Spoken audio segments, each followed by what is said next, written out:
ತೊಡೆ ತಟ್ಟೋದು, ಕೂದಲು ಕೀಳೋದು ಒಬ್ಬ ಜನಪ್ರತಿನಿಧಿಗೆ ಶೋಭೆ ತರುತ್ತಾ ಶಾಸಕ ರವಿಕುಮಾರ್ ಕಿಡಿ. ನಮಸ್ಕಾರ, ಇದು ಕ್ಷಣದ ಸುದ್ದಿವಾಹಿನಿ.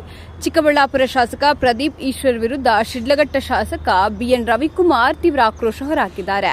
ಪ್ರದೀಪ್ ಈಶ್ವರ್ ಅವರ ಇತ್ತೀಚಿನ ನಡೆ ಮತ್ತು ಹೇಳಿಕೆಗಳು ಇಡೀ ರಾಜಕಾರಣಿಗಳು ತಲೆ ತಗ್ಗಿಸುವಂತೆ ಮಾಡಿದೆ ಎಂದು ಅವರು ಕಿಡಿಕಾರಿದ್ದಾರೆ. ಶಾಸಕ ಬಿಎನ್ ರವಿಕುಮಾರ್ ಸುದ್ದಿಗೋಷ್ಠಿ ನಡೆಸುತ್ತಿರುವ ದೃಶ್ಯಗಳು.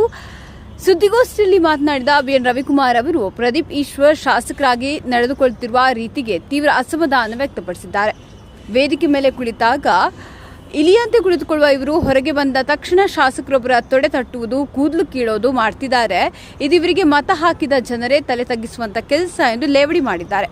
ಮುಂದುವರಿದು ಮಾತನಾಡಿದ ಶಾಸಕ ರವಿಕುಮಾರ್ ಅವರು ಪ್ರದೀಪ್ ಈಶ್ವರ್ ಒಂದು ಶಿಕ್ಷಣ ಸಂಸ್ಥೆಯನ್ನು ನಡೆಸುತ್ತಿದ್ದಾರೆ. ವಿದ್ವಾಂಸರಾಗಿದ್ದುಕೊಂಡು ಸಮಾಜದಲ್ಲಿ ಮತ್ತು ಸಮುದಾಯಗಳ ನಡುವೆ ಪ್ರಚೋದನೆ ನೀಡುವ ಕೆಲಸಕ್ಕೆ ಕೈ ಹಾಕ್ತಿದ್ದಾರೆ. ರಾಜ್ಯದ ಮಾಜಿ ಮುಖ್ಯಮಂತ್ರಿಗಳು ಹಾಗೂ ಹಾಲಿ ಕೇಂದ್ರ ಸಚಿವರಾದ ಎಚ್.ಡಿ. ಕುಮಾರಸ್ವಾಮಿ ವಿರುದ್ಧ ಅವರು ಬಳಸಿರುವ ಪದಗಳು ಖಂಡನೀಯ. ಇದಕ್ಕೆ ನಮ್ಮ ಪಕ್ಷದ ವತಿಯಿಂದ ಕಾನೂನು ಹೋರಾಟ ಹಾಗೂ ಶಿಸ್ತು ಕ್ರಮ ಜರುಗಿಸುವ ಬಗ್ಗೆ ಮುಂದಿನ ದಿನಗಳಲ್ಲಿ ನಿರ್ಧಾರ ಮಾಡಲಿದ್ದೇವೆ ಎಂದು ಎಚ್ಚರಿಕೆ ನೀಡಿದ್ದಾರೆ. ಕ್ಷೇತ್ರದ ಜನರೇ ಮುಂದಿನ ವಿಧಾನಸಭಾ ಚುನಾವಣೆಯಲ್ಲಿ ಇವರಿಗೆ ತಕ್ಕ ಬುದ್ಧಿ ಕಲಿಸಲಿದ್ದಾರೆ ಎಂದು ರವಿಕುಮಾರ್ ಗುಡುಗಿದ್ದಾರೆ. ಮತ್ತಷ್ಟು ರಾಜಕೀಯ ಅಪ್ಡೇಟ್ಗಳಿಗಾಗಿ ನೋಡ್ತಾ ಇರಿ ನಮ್ಮ ಫೈರ್ ನ್ಯೂಸ್ ಕನ್ನಡ ವಾಹಿನಿ. ಧನ್ಯವಾದಗಳು. ತಾಲೂಕಿನಲ್ಲಿ ಒಬ್ಬ ಶಾಸಕನ ಜವಾಬ್ದಾರಿ ಯಾವ ರೀತಿ ಇರ್ತದೆ ಅಂದರೆ, ಎಷ್ಟು ಜನ ನನ್ನ ಮತ ಕೊಟ್ಟಿರ್ತಾರೆ, ಆ ಮತ ಕೊಟ್ಟಿರೋರಿಗೆ ನಾವು ನೋವಾಗಂಗೆ ನಡ್ಕೊಳ್ಬಾರ್ದು ಅನ್ನೋದು ಮೊದಲನೇ ಆದ್ಯತೆ. ಇವತ್ತು ಅವ್ರು ಮತ ಹಾಕಿರ್ತಕ್ಕಂಥವ್ರು ಚಿಕ್ಕಬಳ್ಳಾಪುರ ವಿಧಾನಸಭಾ ಕ್ಷೇತ್ರದಲ್ಲಿ ಭಾಳಷ್ಟು ನೋವು ತಿಂತಾ ಇದ್ದಾರೆ. ಇವತ್ತು ವಿನಾಕಾರಣ ಚಿಕ್ಕಬಳ್ಳಾಪುರ ಕ್ಷೇತ್ರದಲ್ಲಿ ಇವತ್ತು ಸಮುದಾಯಗಳ ವಿರುದ್ಧವಾಗಿ ಇವತ್ತು ಒಂದು ದೊಡ್ಡ ಮಟ್ಟದ ಇವತ್ತು ಕ್ಲಾಶಸ್ ಆಗ್ತಕ್ಕಂಥ ಒಂದು ಅಜ್ಜೆಯನ್ನು ಇವತ್ತು ಶಾಸಕರು ಇಟ್ಟಿದ್ದಾರೆ.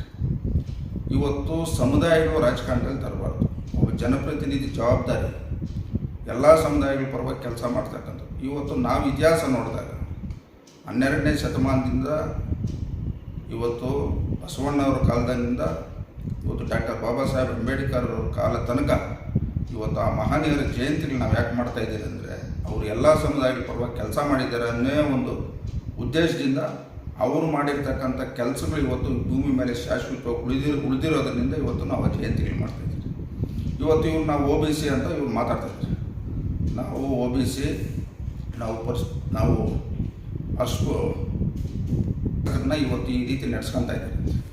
ಇವರು OBC ಶಾಸಕರಾಗಿ ಈ ದೇಶದ ಪ್ರಧಾನಮಂತ್ರಿಗಳು ನರೇಂದ್ರ ಮೋದಿಜಿ ವಿರುದ್ಧವಾಗಿ ಅವ್ರು ಮಾತಾಡ್ತಾರೆ. ಇವ್ರು ನಿಜವಾಗಿ OBC ಶಾಸಕರ. ಇವತ್ತು ಈ ದೇಶದ ಮಾಜಿ ಪ್ರಧಾನಮಂತ್ರಿಗಳು ದೇವೇಗೌಡರ ವಿರುದ್ಧವಾಗಿ ಅವ್ರ ಕುಟುಂಬದವ್ರ ವಿರುದ್ಧವಾಗಿ ಮಾತಾಡಿದರು. ಏನು ಇವರು ಬದನೆಕಾಯಿ ಬೆಳೆದು ಆಸ್ತಿ ಮಾಡ್ಯವ್ರ, ರಾಮರಾಜ್ ಬನ್ನಿನೋ ವ್ಯಾಪಾರ ಮಾಡಿರೋ ಆಸ್ತಿ ಮಾಡ್ಯವ್ರ ಅಂತ ಮಾತಾಡಿದರು. ಆ ಒಂದು ದೊಡ್ಡ ಮಹನೀಯರ ಬಗ್ಗೆ ಮಾತಾಡಿದಾಗ ಅವರು ಬೇಕಾಗಿರ್ತಕ್ಕಂಥವ್ರು ಅವ್ರ ಅಭಿಮಾನಿಗಳು ಇವತ್ತು ನಿನ್ನೆ ಆಕಸ್ಮಿಕವಾಗಿ ಜನಸಾಮಾನ್ಯರು ಮಾತಾಡ್ತಾರೆ.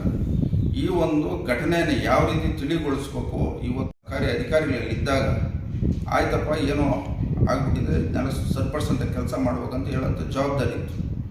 ಅವ್ರು ವೇದಿಕೆ ಮೇಲೆ ಕುಂತಿರೋವಾಗ ಬೆಕ್ಕ ಥರ ಕುಂತಿದ್ದ, ಇಲಿ ಥರ ಕುಂತಿದ್ದ, ಬೋನಲ್ಲಿ ಸಿಕ್ಕಾಕೊಂಡು ಇಲಿ ಯಾವ ರೀತಿ ಕುತ್ಕೊಂಡಿರ್ತಾರೋ ಆ ರೀತಿ ಕುಂತಿದ್ದ.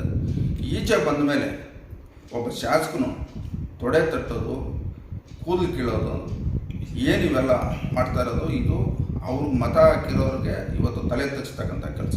ಎಲ್ಲಕ್ಕಿಂತ ಮಿಗಿಲಾಗಿ ಇಡೀ ಭಾರತ ದೇಶದಲ್ಲಿರ್ತಕ್ಕಂಥ ಎಲ್ಲ ರಾಜಕಾರಣಿಗಳು ತಲೆ ತಗ್ಸ್ತಕ್ಕಂಥ ಕೆಲಸ ಇವತ್ತು ಮಾನ್ಯ ಪ್ರದೀಪ್ ಈಶ್ವರ್ ಅವರು ಮಾಡಿದ್ದಾರೆ. ಇದಕ್ಕೆಲ್ಲ ಉತ್ತರ 2028 ವಿಧಾನಸಭಾ ಚುನಾವಣೆಯಲ್ಲಿ ಆ ಕ್ಷೇತ್ರದ ಮತದಾರರೇ ಇವರಿಗೆ ಬುದ್ಧಿ ಕಲಿಸ್ತಕ್ಕಂಥ ಕೆಲಸ ಮಾಡ್ತಾರಂತ ನನ್ನ ಒಂದು ಭಾವನೆ. ಇವತ್ತು ಅವರು ಇವೆಲ್ಲ ಇವತ್ತು ಈ ಮಟ್ಟಕ್ಕೆ ತಗೊಂಡೋಗೋ ಕಾರಣ ಕಾಂಗ್ರೆಸ್ ಸರ್ಕಾರ ಈ ರಾಜ್ಯದ ಮುಖ್ಯಮಂತ್ರಿಗಳು ನಾನು ಮಂತ್ರಿ ಮಾಡ್ತಾಯಿದ್ದಾರೆ, OBC ಹುಡುಗ ಅನ್ಕೊಂಡು ಮಂತ್ರಿ ಮಾಡ್ತಾಯಿದ್ದಾರೆ. ಇವತ್ತು ಕುಮಾರಸ್ವಾಮಿಗೆ ನಾನೊಬ್ಬನೇ ಕೌಂಟ್ರು ಕೊಡ್ತಾ ಇರೋದು, ಕುಮಾರಸ್ವಾಮಿ ವಿರುದ್ಧ ನಾನೇ ಮಾತಾಡ್ತಾ ಇರೋದು ಅಂತ ಇವತ್ತು ಅವರು ಮಾತಾಡ್ತಾ ಇದ್ದಾರೆ. ಆದರೆ ಹಿಂದೆ DK ಶಿವಕುಮಾರ್ ಹೇಳಿದ್ದಾರೆ, ನೀವೆಲ್ಲ OBC ನಾವು OBC ಅಂತ. ಇವತ್ತು ಒಕ್ಕಲಿಗರು OBC ಬಿಡೋದು, ಸಂವಿಧಾನ ಅಡಿಯಲ್ಲಿ ಒಕ್ಕಲಿಗರು ಸಹ OBC ಅವರೇ. ಇವತ್ತು ಒಕ್ಕಲಿಗರು ಅವ್ರು ಓಟ್ ಹಾಕಿಲ್ಲ. ಸಮುದಾಯಗಳ ಮುಂದೆ ಇಟ್ಕೊಂಡು ರಾಜಕಾರಣ ಮಾಡ್ತಕ್ಕಂಥದ್ದು ಜನಪ್ರತಿನಿಧಿಗಳಿಗೆ ತಲೆ ತೆಗ್ಸೋಂಥ ಕೆಲಸ ನನ್ನ ಒಂದು ಅಭಿಪ್ರಾಯ. ನಾವು ಸರಿ ಅಂತ ನಾವು ಹೇಳೋದು. ಇವತ್ತು ಯಾರು ತಪ್ಪು ಮಾಡಿದರೆ ಅವರು ಕಾನೂನು ಅಡಿಯಲ್ಲಿ ಅವ್ರ ಮೇಲೆ ಕ್ರಮ ವಹಿಸಬೇಕು. ಇವತ್ತು ಅಲ್ಲಿ ಏನು ಆ ಒಂದು ಆವೇಶದಲ್ಲಿ ಆದಂಥ ಒಂದು ಘಟನೆ ಇವತ್ತು ಅಲ್ಲಿ ಪಕ್ಷದ ಕಾರ್ಯಕರ್ತರು, ಇವತ್ತು ಎಲ್ಲ ಪಕ್ಷದ ಕಾರ್ಯಕರ್ತರುಗಳವರೇ, ಮುಖಂಡರುಗಳವರೇ, ಇವತ್ತು ಅವ್ರನ್ನೆಲ್ಲ ಅವ್ರ ಮೇಲೆ ಸುಮೋಟೋ ಕೇಸ್ ಹಾಕಿ ಇವತ್ತು ಭಾಳಷ್ಟು ಜನ ಅರೆಸ್ಟ್ ಮಾಡಿದ್ದಾರೆ.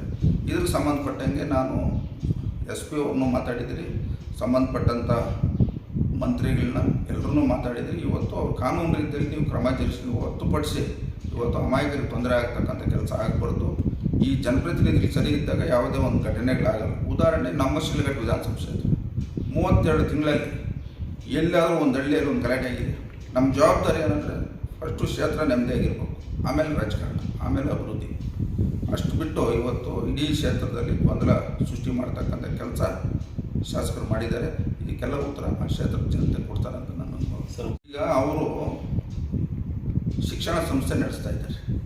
ಒಬ್ಬ ಶಿಕ್ಷಣ ಸಂಸ್ಥೆ ನಡೆಸ್ತಾ ಇರ್ತಕ್ಕಂಥವ್ರು ಇವರು ವಿದ್ಯಾವಂತರಾಗಿ ಇವತ್ತು ಪ್ರಚೋದನೆ ಕೆಲಸಗಳಿಗೆ ಇವತ್ತು ಕೈ ಹಾಕ್ತಾರೆ. ಪ್ರಚೋದನೆ ಆಗ್ತಕ್ಕಂಥದ್ದು ಸಮುದಾಯಗಳ ಹೊಡೆದಾಡ್ತಕ್ಕಂಥ ಒಂದು ಪ್ರಚೋದನೆ ಮಾಡ್ತಕ್ಕಂಥ ಕೆಲಸ ಅವ್ರು ಮಾಡ್ತಾಯಿದ್ದಾರೆ. ಇವತ್ತು ಅವರು ಈ ರಾಜ್ಯದ ಮಾಜಿ ಮುಖ್ಯಮಂತ್ರಿಗಳು, ಹಾಲಿ ಕೇಂದ್ರ ಸಚಿವರು ವಿರುದ್ಧವಾಗಿ ಅವರು ಮಾತಾಡಿರ್ತಕ್ಕಂಥ ಕೆಲವು ಪದಗಳು, ಆ ಪದಗಳು ಇವತ್ತು ಎಲ್ಲ ರಾಜಕಾರಣಿಗಳು ತಲೆ ತಗ್ಸ್ಬೇಕು. ಇವನು ಮತ ಗೆಲ್ಲಿಸಿರ್ತಕ್ಕಂಥ ಶಾಸಕರಿಗೆ, ಮತ ಗೆಲ್ಲಿಸಿರ್ತಕ್ಕಂಥ ಮತದಾರರು ಇವತ್ತು ತಲೆ ತಗ್ಸ್ತಕ್ಕಂಥ ಕೆಲಸ ಅವ್ರು ಮಾಡಿದ್ದಾರೆ. ಇವತ್ತು ಅವರು ಏನು ಇವತ್ತು ನಿರಂತರವಾಗಿ ನಮ್ಮ ಕೇಂದ್ರ ಸಚಿವರು, ರಾಜ್ಯದ ಮಾಜಿ ಮುಖ್ಯಮಂತ್ರಿಗಳು ಕುಮಾರಣ್ಣವರು ವಿರುದ್ಧವಾಗಿ ಇವತ್ತು ಏನು ಮಾತಾಡಿದ್ದಾರೆ, ಇದಕ್ಕೆ ಸಂಬಂಧಪಟ್ಟಂತೆ ನಮ್ಮ ಪಕ್ಷದ ಅಡಿಯಲ್ಲಿ ಇವತ್ತು ಕಾನೂನು ಹೋರಾಟ ಮತ್ತು ಅವ್ರ ಮೇಲೆ ಯಾವ ರೀತಿ ಇವತ್ತು ಶಿಸ್ತಿನ ಕ್ರಮ ಜರುಗಿಸ್ಬೇಕು, ಅದು ಮುಂದಿನ ದಿನಗಳಲ್ಲಿ ನಾವು ಮಾಡ್ತೀವಿ.